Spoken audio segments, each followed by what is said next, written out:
Hi, this is Pat McDonald, your host for Vote for Vermont, where our tagline is listening beyond the soundbites. Joining me by Zoom tonight is Nancy Pregiato, who's a special needs teacher, author, and mom. And also joining us is Luke, her son, who's a student, athlete, and author, and son. Welcome. Thank you. Very exciting. I should tell you that they're coming from Pleasantville, New York, which is the Chicago was my farthest show, but Pleasantville's pretty far away too. So, and I know a lot about Mom, and she knows about me. So we won't dwell on those stories. But anyway, they're here because they have written a fabulous book. It's called Lunch Bag Lessons: How a Simple Gesture Had an Unexpected and Lasting Impact. And this fits in beautifully because today, October 10th, is World Mental Health Day, and you'll understand the connection in just a little while. It's an international day for global mental health education, awareness, and advocacy against the social stigma. And it's a perfect day to welcome my guests, and I'm really thrilled that they're here. So could you, maybe Nancy, we can start with you, talk a little bit about your background and tell people who you are? Sure. I'm a retired special ed teacher. I taught for 30 years in Pleasantville Middle School, worked with the special needs population in a modified classroom. And I am currently working on getting trained in dialectical behavior therapy. Ooh, you have to spend 2 seconds talking about that. What is that? Yeah, that's a therapy that has become highly recognized. It's well established in working with adolescents that have a risk for suicide. Oh, well, we'll have to chat about that some more. I see another show coming on. That's great. Luke, can you talk a little bit about yourself? Sure. I've also, I've always worked for a little range of jobs from when I was young, just helping out neighbors to doing a little of the special ed with my mom with summer camp, substitute teaching. And then after graduating college, I had a couple sales jobs, and now I'm with Aflac. So it's Aflac, been I good. love Aflac. Yeah, great Oh, company. I love the duck. Yeah, everybody does. That's good. Anyway, so can you each talk a little bit about maybe the overall intent of your book, which I found fascinating, and I hope we can let people know a little bit of the quotes that are in there. I found two that I loved, and I've got one that I have put on a document that I'm writing, so I'll talk to you about that in a minute. But can you talk a little bit, Mike, Nancy, we can start with you. Talk about the book and how it got started, and especially about the tagline that you put on it. Sure. I originally wanted to publish the book just as a keepsake for me and for Luke. It was something that happened unexpectedly between us. And then I figured, let me just put it aside for a little bit. I didn't know if I was ready to publish it. But after we personally were impacted with losing 3 young men in our community to suicide, we saw it also as an opportunity to deal with the mental health concerns that are going on in our country right now. Right. Yeah, we have the reason my ears picked up when I talked to your mom about the book itself. We have a serious problem here in Vermont with teen suicides, and we've had it for quite a few years. And the statistics always sound pretty bad because we're a small state, so the baseline is small. So if you do 10% of 100, that's like yike. But it's still a big issue here and a real concern. So you had 3 young people in 1 year? We had 2 in 1 year, both in Luke's class. Oh, Luke. One being his best friend. And then 2 years later, one of my best friend's son died by suicide. That's so really it was also very close to us. It wasn't just in the community. They were personal connections. Friends. That makes it so hard. Luke, maybe you could talk a little bit about how this all came about and about your friend. I'm very sorry. Well, thank you. It's all good though. Well, as far as my perspective on putting the book out, I just wanted to share a relatable story and help others just like me. Not just young men, definitely all men, but especially young men who feel like they just can't express certain things, or that a certain feeling just is something they shouldn't be feeling, and they never handle it. So I just wanted to present, you know, a good relatable point of view that a lot of guys could see and maybe act on their own mental health, from what they learned from the book. That's great. It's tough to talk about, isn't it? Yeah, Yeah, yeah, it really is. definitely. With all Yeah. my gabbing, I still find it hard to share, but I think especially for guys, it must be more difficult because it's all macho something or other. Yeah, yeah. But so I read in the book where you said that your mom, talking about your mom, is a local icon, a modern saint and young mom, and your mom. Can you talk about why you use such powerful words to talk about mom?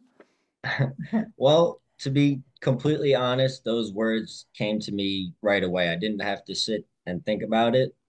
It really did just come to me right away. But to be specific, as far as her work goes, she already mentioned 30 years in Right. Pleasantville schools. And while I was working there for about 7 years on and off, anytime I tried to go to her room to talk, there was already someone in there getting advice, asking for a favor, having a private conversation. So she was always someone people leaned on Right. and recognized as, an extremely intelligent and dependable person. That's But mom. yeah. But as far as for me though, she's always been there for me. And I owe her everything. My friends adore her, could never say anything wrong. And yeah, that's That's about great. it. That's Yeah. very good. I know Mm. her too, and I agree with everything you say. Very special lady. Yeah, She doesn't extremely. the apple doesn't fall from grandma's tree either, right? No, not That's at for all. sure. Grandma, Not at all. your grandmother is my most favorite person in the entire world, so we're pretty Yeah. Yeah. close. So Nancy, can you talk about what that simple gesture was? Because that's sort of the meat of the book, which I think is a great story to tell. Yeah, when I realized that Luke at a younger age was struggling with anxiety, and even as a special educator, I didn't really understand the level of anxiety because, for the most part, he was a really happy, outgoing, sweet kid. So it would come and go, and I would notice it, but then he'd be okay. But by sixth grade, he really had stopped playing a lot of sports. Mm-hmm. And when high school came along and he decided he was going to wrestle, I almost had a heart attack. I said, "Oh my God, of all sports, you have to get out there on your own. There's no JV and varsity. You're a freshman, you could be wrestling a senior. Why, of all things, would that be what you would Right, choose?" right. But that stayed in my head, and I signed the papers. And then I said, "What am I going to do just to offer some encouragement?" He was not a big talker. He wouldn't want to sit down and talk about his feelings. So I was always a lover and collector of quotes, Hmm. and decided this would be less intrusive if I just throw a quote in his lunch bag. I knew he kind of liked quotes too. And maybe he'll read it at lunch and get some Nice, inspiration from it. nice. So That's that's great. where the idea came Well, from. I was very impressed with how many quotes that were in the book and where you would even find them. I did read them all, and when we can talk about that in a little while, I found one that just I don't know. I've used it a few times already, so thank you for that. Um, Yeah. and and so Luke, tell me about May 4th. Does that Oh date ring yeah. a bell? This Yeah, I is mean, the only reason people might not know it is if they don't live in New York because it's such a big deal. May 4th in Westchester County is Nancy Pregiato Day officially. that is Yeah. so in Westchester County or in Pleasantville? In Westchester West- County? Yeah, Westchester Get County. out. That's it great. was, Was yeah, I that had one teacher of the year in 2022, right? and the county legislator, Margaret Kunzio, came to give me an award at the ceremony, and Great. he declared it that day. And then it went on the big jumbotron in front Oh of the my county. word. That is so, that Yeah. is great. That's what I love, all that attention. I know you're such an outward going, talkative person here. So in the book you talk about, and Luke just mentioned about anxiety and depression. And Luke, what was it about sports that you just didn't feel like you wanted to be involved so much? Because actually, wrestling's got more rules and regulations in it. I think it's almost, I don't want to say safe, but there's a lot of structure to wrestling, isn't there? Oh, yeah, Yeah. absolutely. I mean, yeah, probably one of the main things that wrestling taught me was to have discipline because Great. the amount of practice that goes into such short matches Right. and the weight, cutting weight, making sure you're on it, it's a lot. It was hard, but it was great Yeah. for sure. I Yeah. actually I like a profession. I don't like wrestling, with what's his name that does the ICU. Yeah, But yeah, me neither. but I do like college wrestling, and I Yeah. think it's not quite as you were imagining. I don't think, Nancy, because there's just so much rules and regulations, and they watch it pretty closely. Yeah. Oh, yeah. The umps or referees. So so you did try some in high school, but then you were also doing football. What were you Yes, not? Yeah, that's cool. absolutely. Yeah. Because you said from one of those that you learned, um, as you said, discipline, but also a Hmm. little confidence. Oh, yeah. Wrestling completely changed who I am for sure. I mean, Really? things happen. Oh yeah, things happen later on in life that, gave me more confidence, on a small level. But as far as, a full transformation, yeah, wrestling completely changed that because I went from having pretty much no confidence or ability to do anything in front of a large crowd to getting out on a mat alone in a very tight outfit. Um, and basically, putting everything on the line. Because, like you said, it is a safe, highly regulated sport, but anything can happen. It's Yep, extremely well, sure. physical. So, it just taught me to get over it, face the fear, and be a little more confident. Yeah. Yeah. Well, let me tell folks that are listening that the book starts out with about, I think, the first 10 pages or so of really the story of Nancy and Luke and what the whole history was, and then the rest of the book is full of these quotes that Nancy had given Luke over the years. And tell me, you found them, that Luke had saved them. That would have made me cry right there. I would have broken down right Yeah. in the house. That's great. That was the unexpected part. He was a 14-year-old high school boy, and first I said, "Oh, I'm going to write it on his lunch bag," and then I said, "That's a really bad Oh, idea." yeah, that's bad. Yeah. So, well, I put them in, and I just hoped he would read them, and I figured they were on little scraps of paper. He would read it, throw it out, and move on.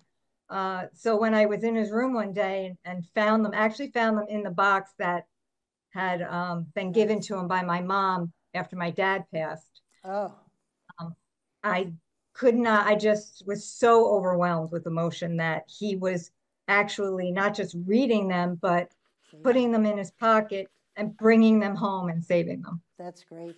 That's really nice. Well, and Luke, they obviously must have made a difference in your life. Oh, absolutely. Yeah. Absolutely. Do you have any favorite ones that you could share with us? Because I have mine. I'll let you. Well, my favorite I Totally put on the mention. cover of the book. If it doesn't challenge you, it doesn't change you. That's one of my favorites. Make sure your worst enemy doesn't live between your own ears. Oh, Is another. And remember that guy who gave up? Neither does anyone else. So that's great. I tried to have a mixture of sports related ones, but also ones about sticking to it, having grit, not giving up. I just see that as a big problem with the youth today, where if you don't win, Right. it No, you know you really have to put the effort and the dedication in and deserve to win. that's great. So those were some of my favorites. That's great. Luke, do you have any? Yeah, I have one noted that I think is my favorite out of all of them. It was show me a guy who's afraid to look bad, and I'll show you someone you can beat every time. Whoa, And that's by Lou Brock. And I like that one a lot. It sounds aggressive, but that's not why I like it. It's more freeing to me. It's like it to me, it's just saying that as long as you're not too worried about it, as long as you're not worried about being embarrassed or mm-hmm, what could go wrong, it mm-hmm. really doesn't matter, how it turns out. Good for So you. I like that. All right, here's mine. It says, I have searched for glory, but the glory did not see. I searched for victory, but victory eluded me. But when I searched for courage, I found all three. Oh, that that's a great I one. love it. I love it. And there was one in there, I didn't write it down, but one on teams, which was on page 19. Being a member of a team and how important Hmm. it is to be one Yeah. as a team instead of Yeah. individuals. So that was cool. I So, think Absolutely. that helped Luke a lot too, especially football, right? Yeah, the football absolutely, made it extremely clear to me that having a brotherhood, having close friends, and specifically that loyalty is one of the most important things to me, as a person, just in general. good. It's good to Hmm. find friends like that. Sometimes it's a little hard Oh these Hmm. yeah. days. Oh That's yeah. really great. So, Luke, I hope this is okay, but I thought we could talk a little bit about Brian Yeah. because I can't. I had three kids died when two kids. I'm sorry, died suicide when Stacy was graduating from Tarrytown, and that Hmm. was the most emotional graduation because they spent time, you know, recognizing and honoring the kids that passed away. But to have a close friend, that must have been terrible. Yeah. It definitely wasn't easy. It's definitely been the most impactful, single event of my life for sure. Right. But for one thing, it's definitely brought me and the rest of my close friends much closer Closer. together. It's unquestioned now that we're gonna be close till, we all pass on for sure. But as far as Brian specifically, and just being one of my close friends, he just like my mom, everyone gravitated towards him, from for his charms, his looks, his athletics, his intelligence, Mm, super. He really was the person I looked up to be. I kind of always looked at him as like a better version of myself in like pretty much every way. And I just felt lucky to be there with him. And he was also super funny. We'd always laugh about pretty much nothing, and he'd make other people laugh effortlessly. So great kid that's for great. sure.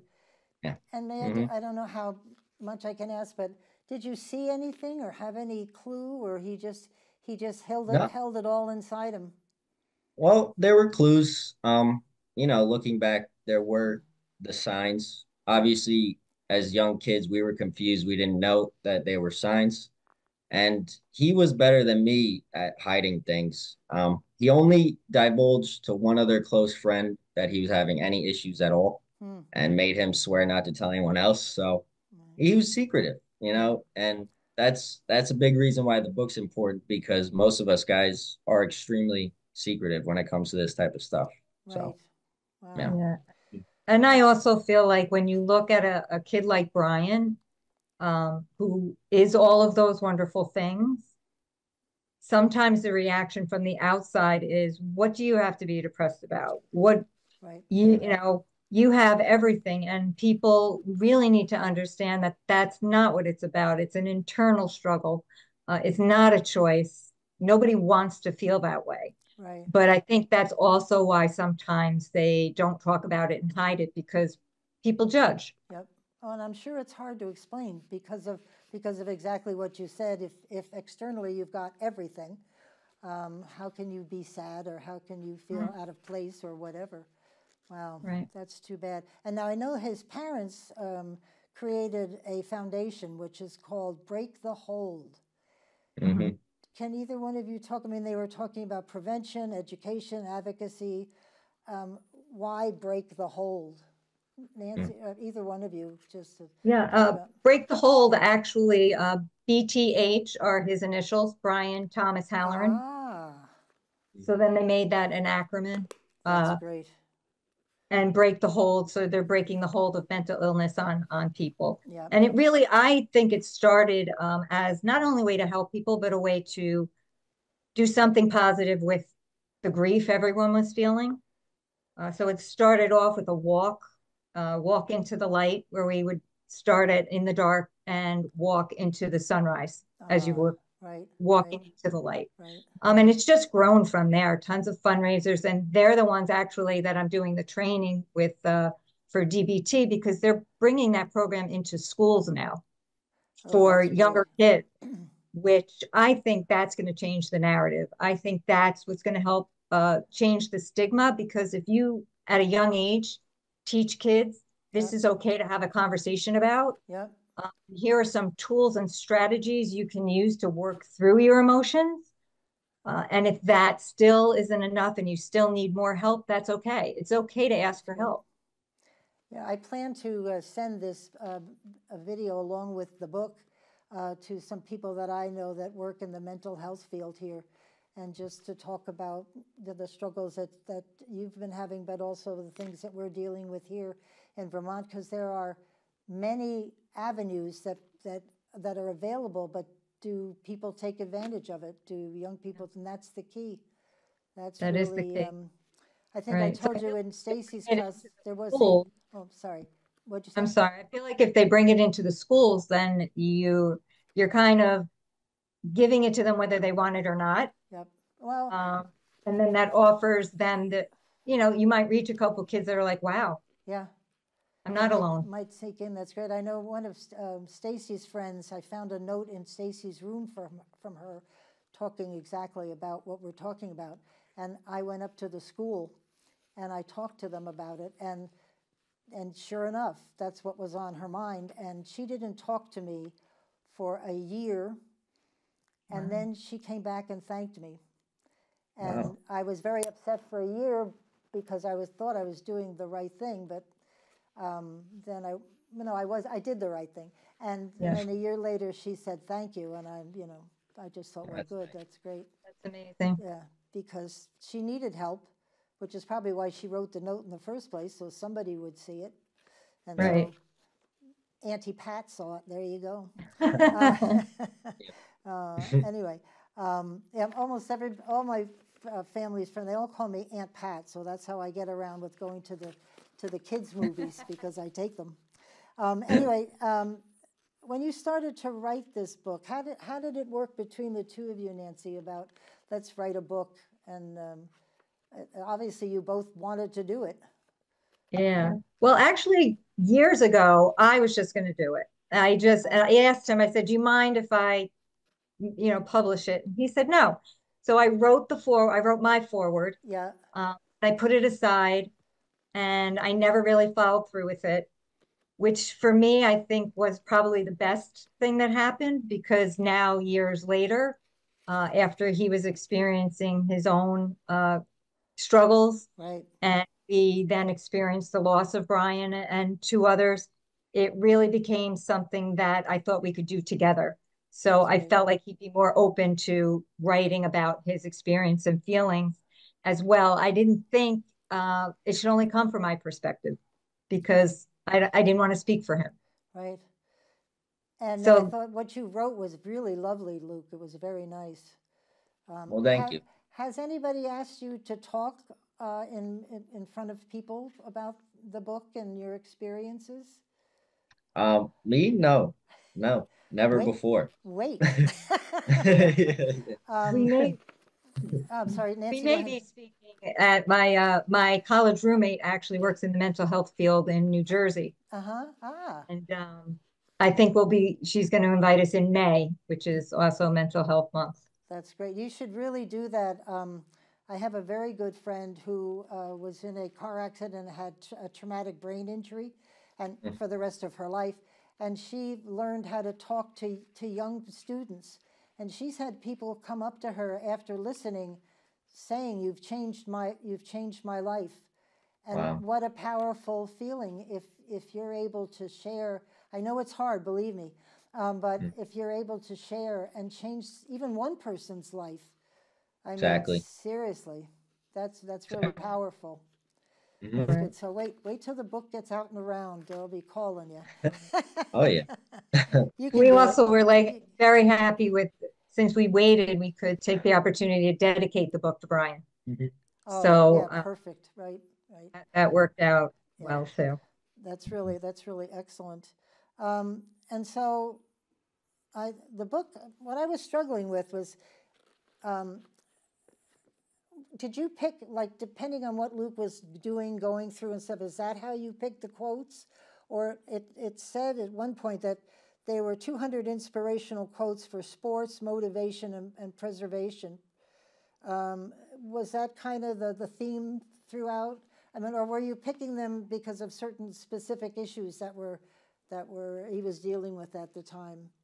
It was a combination of things. When he started wrestling, I looked for quotes about What are you dedication. doing?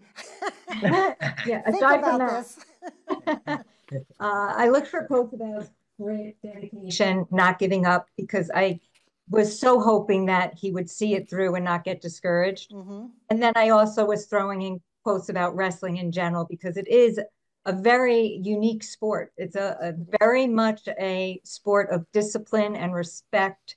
Right. And I liked how they congratulate each other after the match. I saw a lot of really positive things. That's great. So that's how it started, with depended on the sport he was playing at the time. And then I threw in the other ones about character and perseverance. That's great. And then when he started playing football, I started adding the football quotes. That's excellent. That's good.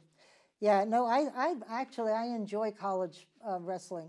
I do not like what is it, WW? Oh, Yeah. no, yeah. Me neither. No. Me neither. And It's hard to watch as a mom, though. It is hard to watch your child out there being twisted like a pretzel. Well, but they watch pretty closely. They're always the referee umpires are right there, so I don't think too much can happen. You know, but the WWW, some people believe that's happening and it's not scripted. Oof. No. No. Anyway, so you said, Luke, that all of these things helped you. Mhm. Did you ever talk about it with your friends while Mom was giving you these quotes, or just kind of kept it to yourself and just between the two of you? Nope, never said anything about it. The first time they would have ever had any ideas after I told them we wrote the book and I said, go get a copy. So, Right. but at the same time, since this has been out, I have told numerous people about it. Great. Because I just keep running into similar people to myself who have these types of struggles because so many people do. No matter what job I go to, my friends, whatever, this can relate to them. So I have told people about the story in the book since it's come out. Yeah. That's great. I just think it's a very powerful book, and there's not a lot of writing in it as a story, but the first few pages really set it up so that each quote is meant to deliver a message and help you and whoever else reads them through it. So I have it on Kindle, which I absolutely love. I have Nice. it's great because you can carry it with you without dragging it all over the place on hard copy. So Right. is there anything next for you two? As far as writing, Yeah. I don't know. I haven't thought. I mean, the thing about this was it was just so unplanned. yeah. And that's what I loved about it. I think if I had written the quotes and been like, well, he better save them all and put them in his pocket, it never would have happened. So I just saw this as kind of a unique It story. was beautifully done. Yeah. Yeah. And so do your friends all know you've written the book? Have they checked it out? I know you've said you've talked to them, but Oh have yeah. they? Yeah, Yeah, cool. I have good friends. So right after I told them, a few of them showed me their copies and others got Oh, them. So yeah, oh, good absolutely. for you. Famous. Yeah. Famous in Peekskill. I was going to say Peekskill, Pleasantville. I actually almost, that was the first place I looked when I was moving up to that area. I looked Yeah, great at place. a condo, nice town. It's a beautiful Oh yeah. town. Oh yeah. So what would you like people to know when they're reading that book and they get from cover to cover? What would you like them to feel when they walk away and put the book down after reading it? Nancy, do you have what you're hoping to convey to folks?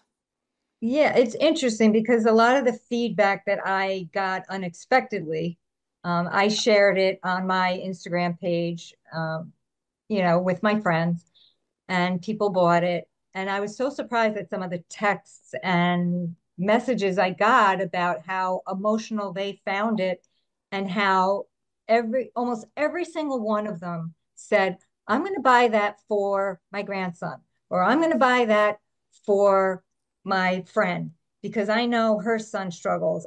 And it just seemed like somehow it related to so many people, which I didn't expect. That's great.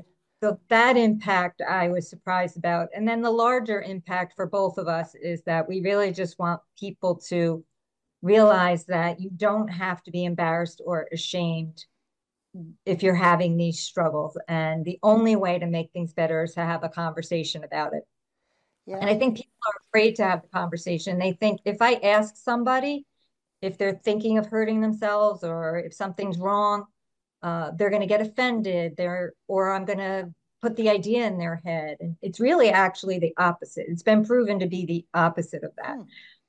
So that's the message that the bigger message that we kind of wanted to get out there was that we have to change the narrative about it and make it more comfortable. Well, and I think the point of teaching young kids, really little kids, that it's okay to talk about that. We try to get them to talk if something bad's happening to them, to talk to an adult somehow, and that's hard. But this is sort of right up there with it. Just find somebody you trust and talk to them. And as you get older, maybe it'll be easier for you. But you said, in hindsight, I don't know whether, I think Nancy, you said it, there was a gentleman I worked with in personnel here in the state, and I had just started working with him, so I didn't know him that well. And he committed suicide. But everybody, and we're in personnel, you think we're supposed to know this stuff, like you were talking about being in special ed. And we all looked back and said, in hindsight, he did this, this, this, but you don't see it. And I think that's a natural human reaction. You don't want to see it in somebody you know or in somebody that you're working with, that there's a problem. I think that's human nature, right? Yeah, absolutely. Right. Yeah. I think it's definitely it's the last thing you think of. So that's why the awareness and the whole breaking the stigma, the hold on it is so important. So that when there is a cry for help or a sign, people's first reaction is, oh, maybe they need help. Right. You have to change the mental process of, all of society so that people can help each other, even if they don't outright say, I need the help. Right. Yeah, and it is. You're right. It's very hard because you don't know what's going to happen after you say what you've got to say. It's very bad. But I'm sure there kids right now that are struggling, and hopefully this book will help them. Yeah, and I think it's also important for them to see that this can happen to anybody at any stage in any walk of life. Right. It's not something that a certain social group or religious group or it's anybody at any time. It could be situational or it could be chemical. And I think that I see it almost as an invisible illness because so many people try to hide it. Right. And don't want to be judged for it. And that makes it hard. It's not something that you just see on someone all the time. Yeah, and I think this, obviously your friend, it wasn't about bullying, but that's something that really impacts kids these days if they're bullied and they hold it all inside and they don't want to tell anybody. And I just read a story tonight in our paper where a 14-year-old young girl, because of all the bullying, committed suicide, and she didn't know where to go or what to do or how to stop it. And of course, everybody around her is just devastated. And they didn't know. Right. Hmm. And That's the social media yeah, has really brought this also into the forefront. It's yeah, just become an anonymous way to say things you probably wouldn't say to someone's face. exactly. And it's very hard. These kids don't know how to negotiate all of that. They have these accounts way too young Yep. and no one's monitoring them. It's really interesting because you have the parents that are present and want their kids to be happy and never lose and never be upset, but they're the same parents who have no idea what their kids are doing on their phones. Exactly. So um, it's a big problem. Yeah. I've just been reading too much about that lately. And if you're a parent, you don't want to seem over, butting in all the time because there's all kinds of words for that. But there's Right. got to be a happy medium where the Yeah. kid can tell you what's up. But bullying is a very bad thing. Very sad. Yeah, there's a big movement going on though, among younger people. Like a lot of people around my age, me and all my friends have decided to get rid of the social media, and that's Whoa. that's been going on a lot. And I mean, at least personally, I could say for myself, if I do have kids, they're not going to see a screen until they're at least 16, 18 years old. Good for Because you. I'm lucky, my generation is lucky that we grew up without the technology, Yep. and then we're old enough where, we could experience it when we wanted it. And now we know how, the negatives kind of outweigh the positives, Yep. especially as far as mental health. Yeah. Yeah, and you can't tell what's true and what's not, and that's the part and there's so many scams out there. Yep. Yeah. And when you're old like me, sometimes you're not smart enough to figure out what's what. And well, there's a lot of older people that are really, they get suckered right in, Yeah. and Oh, yeah. and they lose everything. But Right. anyway, I just think I can just see you going to talking to groups of kids. You may feel Yeah. uncomfortable at first, but once you get that first kid to say thank you, you're hooked. Yeah. Yeah. Yeah. Oh, yeah. It's a good thing.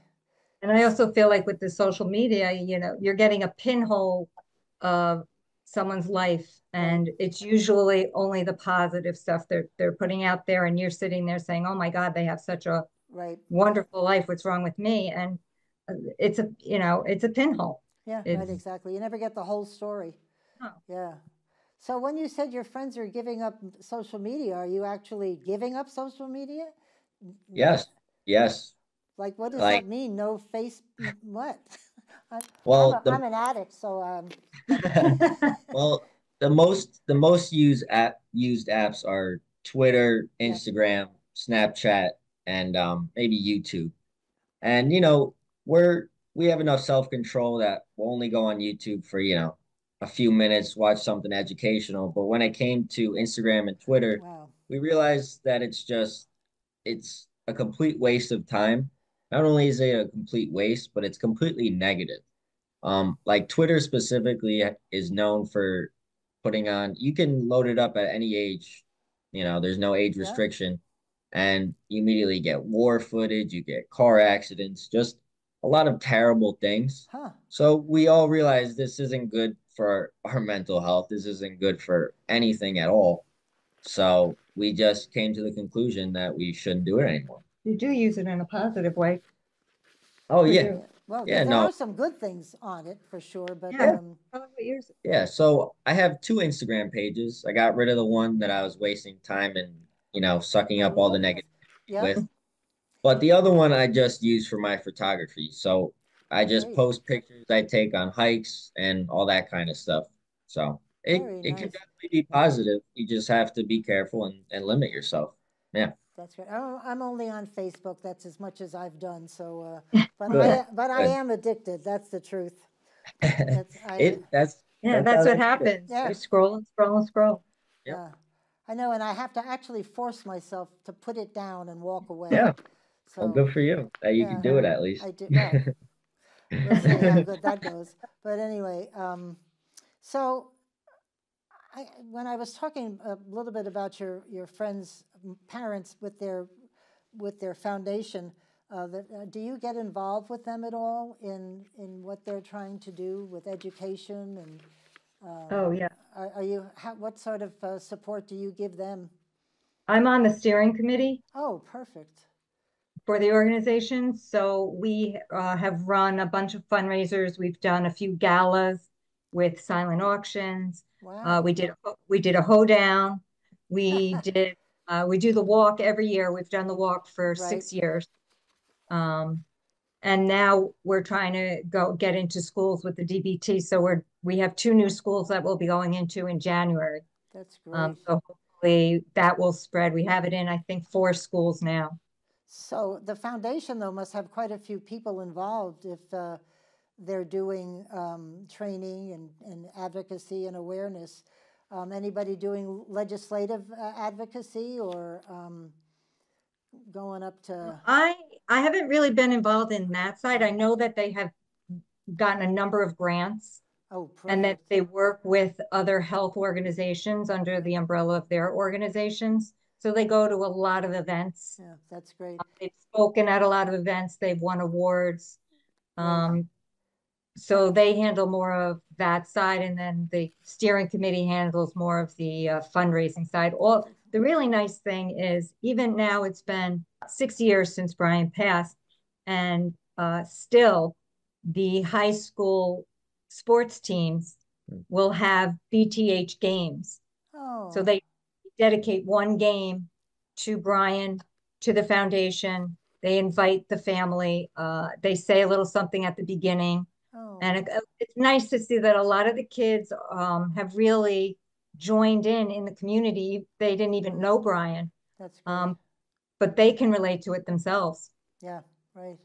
It's just so traumatic when that happens, and you can't explain it. I mean, I don't know where the words are. You just can't. It just happened, and who knows why, because I always feel so sorry if that's the answer for you, is taking that final step.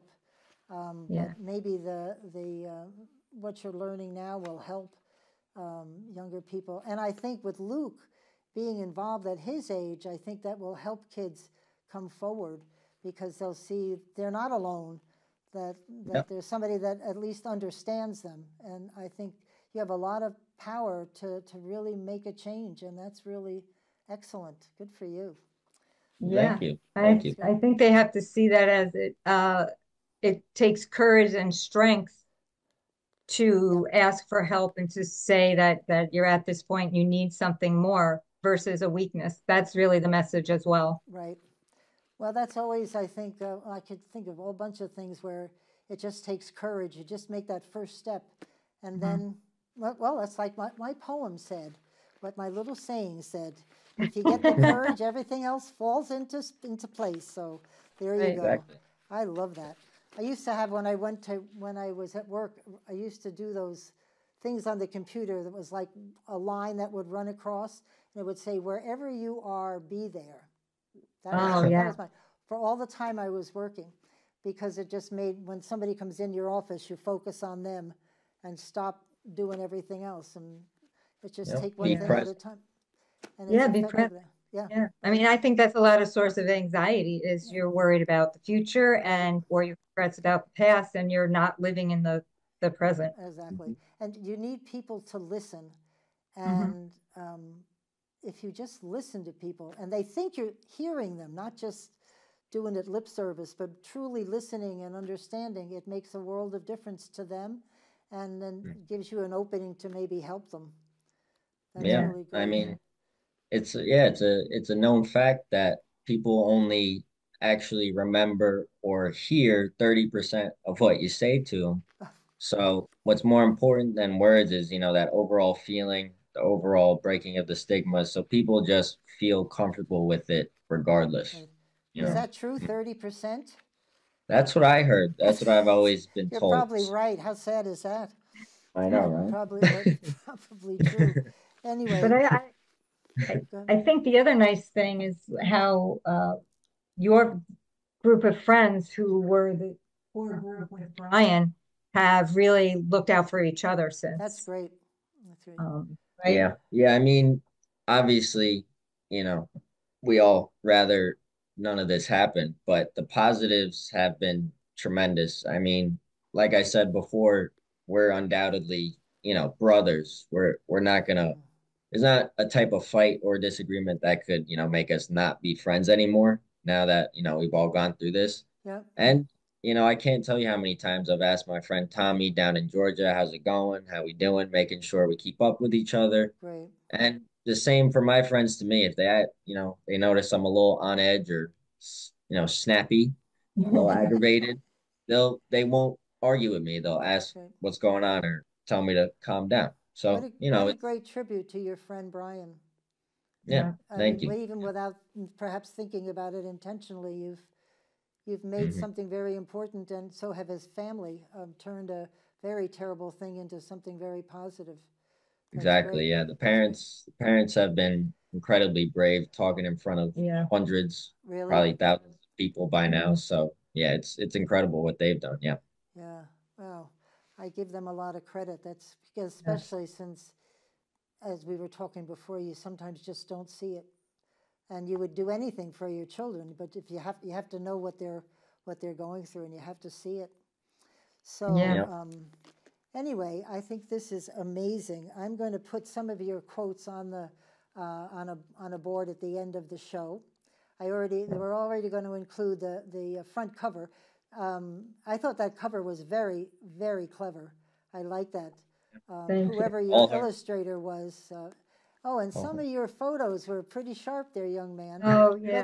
then- Yeah. football The and that's That book great. too, right? it was funny because the quote I picked was is on top of probably the best picture of me in that book. And I was like, that's Yeah. cool. Oh, do you remember it? What was it? Do you remember? The picture? No, the quote. Oh yeah, the quote I said before. Show me a guy who's Okay. afraid. All right. Yeah, Yeah, that's to look great. bad. Yeah. That's great. hmm Well, Yeah. But I had taken all the quotes and I made them an actual scrapbook Yeah. for ah, graduation. So well, I put all of the quotes that were on the little pieces of paper into a scrapbook. So I'll always have that as well. that's Yep. really lovely. It's nice. I have to tell my daughter about this because I always left her snacks. So when, latchkey children, that child that she was, I'd always put my lipstick on really thick in the morning and put a kiss on a piece of paper with just something stupid, but I'd leave it there for her snack. But I doubt she saved all the kisses. I'd be a little worried about her if she did, but I always felt it was good to do something when you walk in the house by yourself. Yep. So Yeah. anyway, so Yeah. that's great. Has it changed? I think it's probably changed your relationship too a little bit, a little closer. Yeah, I Maybe think Oh even- so. yeah. Yeah. I never even asked you like why he saved them. I never, Oh, to me, that was so interesting because I here's your honestly just, chance. yeah. Well, I've always had a bad habit of just collecting lots of random things. I'm definitely like a borderline hoarder personality. Lovely. But those quotes were just so impactful. I've always been a sucker for good quotes. And because it was just conveniently in a nice piece of paper I could stow away, put in a box, Nice. there was just no way that I wasn't gonna keep them. That's great. So Yeah. did all of them make the book? Because I was thinking that's a lot of years and a lot of days and a lot of quotes. There must have been Yeah. hundreds of them. Yeah. 200, right? There were over 200. I'm sure some got lost somewhere because at one point I was cleaning out his wrestling bag. I saw one or two in there. And, Ah, I don't know if they all made it, but over 200 of them Oh. came back. good for That's you. funny you mentioned that. That does remind me there would be certain ones that I wouldn't just put in my pocket or bag. I'd put them in the wrestling bag because I wanted to see them before a match or during practice. Oh, I didn't know that. Yeah, didn't know that, huh? No, that'd get you crying. Yes, I Yeah. just Very remember that. sweet. That's nice. Yep, just remember. See, you never know. What did you say? What is the tagline? Lunch, it's how a simple gesture had an unexpected and lasting impact. How lovely. All right, so we're going to have to wind it down, but I just wanted to thank you both. I'm going to go back and reread it because quotes you can read over and over again, Yeah. and they may have different meanings every time you read it. So who Yeah. knows? But That's the right. book is called Lunch Bag Lessons, How a Simple Gesture Had an Unexpected and Lasting Impact. You can have it on Amazon and get it on Kindle. And that's my go-to place because you can bring it to doctors' offices and stuff and just keep reading. Oh yeah. So let us know if you have to give speeches or something there, young man. I think that would be amazing. I know you're like, oh no, but once You know, one person comes up to you and says, thank you, you changed my life, you will be hooked. yeah, I mean, I worked at the schools for so long because I loved helping the kids. Good. And, I've always had an issue with public speaking, but now with my current job, I have to do it. So I look at it as a challenge, That's not something I would put down and Good. never ever do. Sounds like something that would be very rewarding. So, Yeah, it is. And once you do it more than once, you just like me, just keep talking to it sounds right. That's the key. yeah. Get in a groove. That's right, Yep. exactly. Just keep talking. Anyway, thank you both very much. I really appreciate it. Nancy, it's so great to see you again. You too. And, Thank you for inviting us. Oh, no problem. I'm trying to remember how young you were at Grandma's house. Very Little. young. I must have been a little guy. Yeah. No. I was the woman who gave you pancake batter. One of the kids kept talking about, the lady who gave us pancake batter. So that's what I was famous for with the kids. But anyway, All right. good night to both of you. Thank you very much. Thank you for tuning in. This is Pat McDonald, your host for Vote for Vermont, where our tagline is listening beyond the sound bites.